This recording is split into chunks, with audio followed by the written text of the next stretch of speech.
Madonna de claritate, Signora de povertate, Stella clarissima.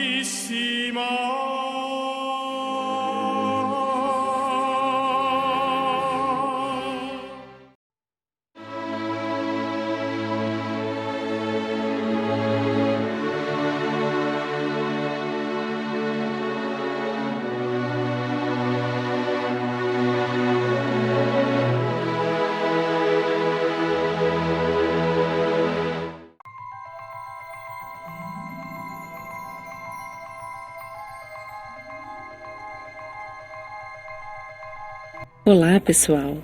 Hoje nós vamos falar de todas as dificuldades de Clara para encontrar um abrigo que fosse suave e coerente com a sua busca de renúncia. Vocês lembram que no episódio anterior falamos para vocês que Francisco deixou Clara no mosteiro de São Paulo? Pois é, esse mosteiro era famoso em toda a região por sua riqueza, poder e nobreza. Os primeiros dias de Clara lá foram passados em paz. Pela manhã, ela desceu ao coro com as freiras para assistir à missa.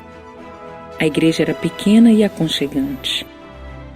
Ainda encontramos os restos dessa igreja no cemitério de Bastia, onde o altar ainda é embalado pela mesma voz daquele mesmo rio mencionado no episódio anterior. As palavras da missa da segunda-feira tocaram Clara.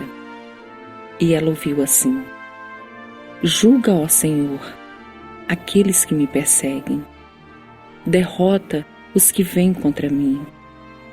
Prepare as armas e o escudo e levante em meu auxílio. Ó Senhor, virtude da minha salvação. E as freiras ainda cantavam: livra-nos dos nossos inimigos, ó Senhor, porque em Ti busquei meu refúgio. Clara pensou que talvez aquelas palavras fossem um sinal para mostrar os caminhos que ela iria percorrer. Ela conhecia bem o orgulho dos seus parentes e sabia que não se resignariam facilmente com a sua decisão. E como era de se esperar, os parentes vieram. E eram muitos. Parecia que iriam enfrentar um julgamento decisivo. A Madre Superior não se opôs, porque era um momento delicado e elas não podiam confiar na proteção de Roma. Por isso, era melhor usar uma certa prudência. Depois de um longo diálogo, foi decidido que os candidatos entrariam. Eles entrariam na igreja, onde se encontrariam com Clara. O coração de todo mundo tremia ao vê-la chegar, a rosa adornada da Praça de São Rufino, a mais desejada entre todas as nobres donzelas da cidade, vestida com aquele vestido simples, com os pés descalços e os quadris presos pela corda da penitência. Mas conseguiram romper o silêncio e eles falaram sobre suas tristezas, sobre o desespero de sua mãe e das suas irmãs, lembraram o quanto a amavam, mostraram a vida que ela poderia ter, cheia de promessas e presentes. Ela tinha que voltar a si mesma, expulsar esse ardor que se comparava à demência, que ela poderia estar possuída. Ela precisava considerar a desgraça que causava à família por tanta infâmia sem igual em toda a cidade. Mas a esse ponto, quando os intercessores, faladores viram que ela não mostrava sinais de mudar seus propósitos, eles queimaram de raiva. Na igrejinha ecoavam os gritos dos familiares. Eles a apertaram, ameaçaram a agarrá-la e arrastá-la para longe. Era manhã de sexta-feira santa e a única toalha estava sobre a mesa do altar. simbolizando o lençol do funeral que cobria o corpo de Cristo. Clara rapidamente subiu os degraus e agarrou um pedacinho desse tecido para se proteger dos perseguidores. Ninguém poderia tocá-la sem cometer sacrilégio.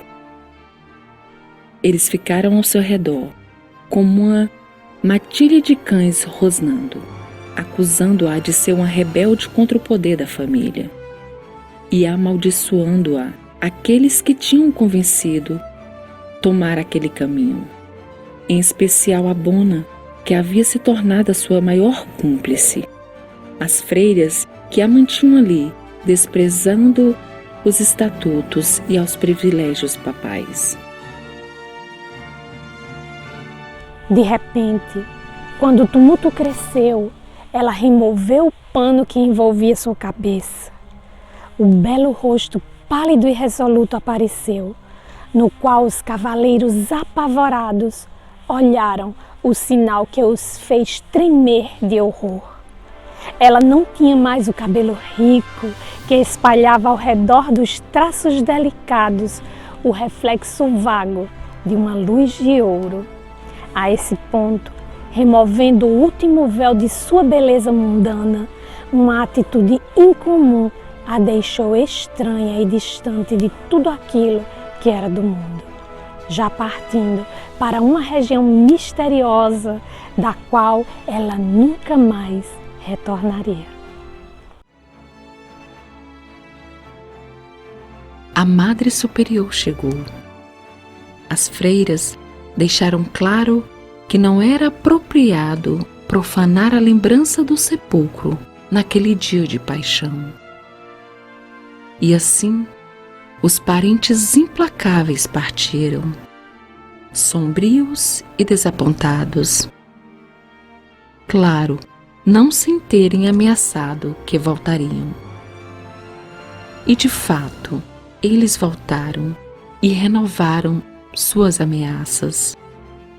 Mas tudo foi em vão.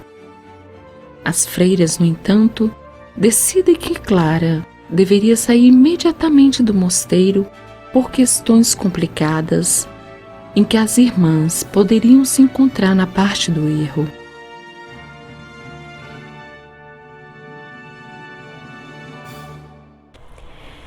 Francisco encontrou então um novo abrigo no mosteiro de Sant'Angelo di Panzo, na costa do Monte Subásio.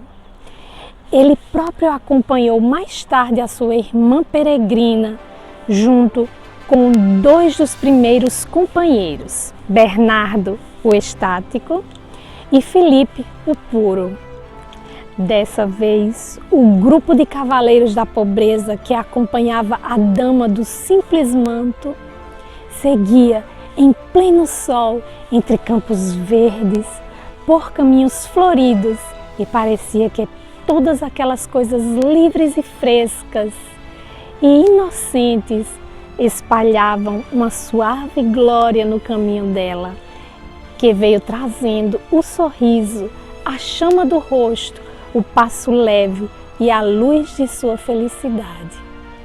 Eles deixaram a planície para trás, começaram a subir a colina. A santidade do novo trigo brilhava nos campos, os gramados no topo da montanha brilhavam em seu manto esmeralda. O céu azul se tornara extraordinariamente intenso e os amigos felizes cantavam o cântico dos cânticos, que dizia assim: levanta-te, apressa-te, meu amor, minha pomba, minha linda, e venha a mim. O inverno já acabou, a estação das chuvas já passou, as flores logo aparecerão em nosso solo, é hora de cantar. Se ouve no campo o barulho da pomba. Gente, até hoje esses versos são cantados na festa de Clara. Clara trazia consigo a paz dos dias serenos. Era como viver num dia de sol brilhante, a iluminar os picos dos montes gramados e silenciosos. Mas o mosteiro de Panzo no Monte Subásio, não era propício para essa paz. Tudo lá era árido, seco, desolado, como um aspecto e um nome triste, tipo pedra escura. A única coisa viva nesta paisagem, onde tudo parece morto e queimado, é uma fonte abundante que murmura, seduz, convida com sua melodia contida. Promete refresco aos pastores que descem da montanha ensolarada no verão. Oferece remédio às almas feridas que anda incansavelmente, impulsionadas por sua queima insaciável. E de fato, após a estadia de Clara, essa fonte foi chamada de Fonte de Santa Clara.